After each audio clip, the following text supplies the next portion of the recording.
كنت بتفرج على كرتون فرنساوي اسمه أستريكس اند اوبليكس اعتقد.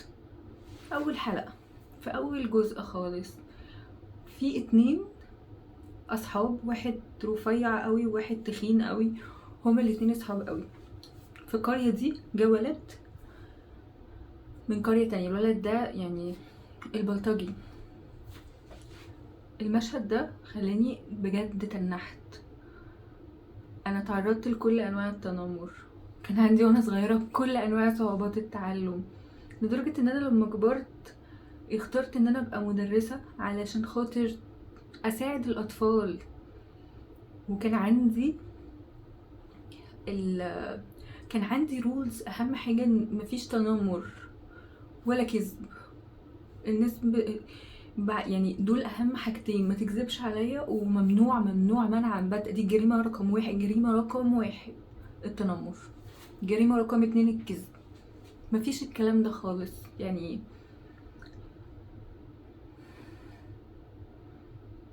مرة واحدة شفت المشهد بجد لخص لي كل حاجة. بيقوله لما راح الولد البلطجي ده، لما راح قاعد يضرب فيهم، يضرب في الولد التخين، فصاحبه جه قال له حرام عليك، انت بتضرب اوبلكس وهو اضعف واحد في القرية. قال له ما هو لو كان اقوى مني ما كنتش هضربه. فكر. شكرا نقطة. احنا ما ينفعش نحارب التنمر، احنا نقوي الضعيف.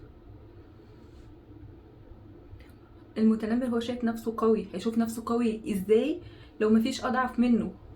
طفلك قوي، اديله ثقة في نفسه، اديله حب، اديله كن في ظهره، حسسه بالامان، بالعزوة، فهمه الباوندرز اللي ليه واللي عليه.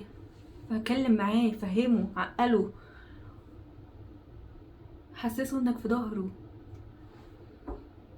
هو ما ينفعش يبقى ضعيف، ما ينفعش يبقى ضعيف. مش غلطة المتنمر انه هو مش شايل الغلط كله، لا، غلطة الطرف التاني عشان هو ضعيف. لكن وقت ما يبقى قوي ويقف ويقول لأ، ويقول يعترض وياخد حقه ويعلي صوته ويقول انا هو انا موجود، ساعتها مش هيبقى اضعف واحد.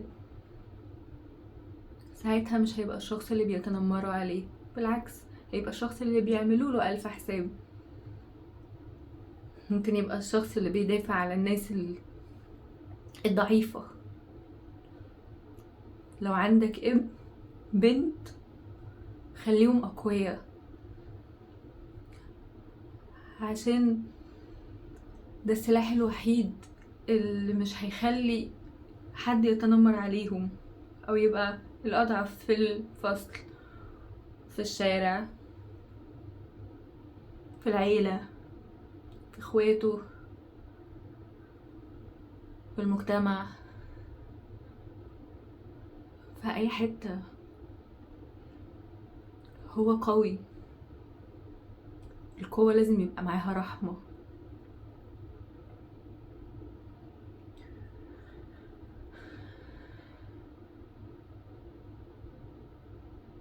محدش قالك تبقى ضعيف.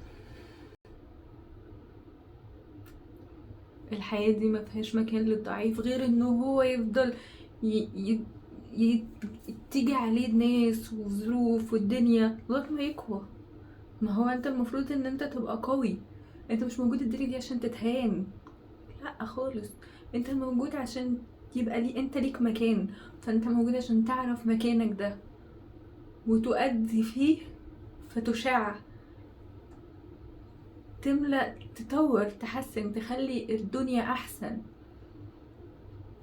مش نحارب التنمر، نقوي الضعيف. شكرا.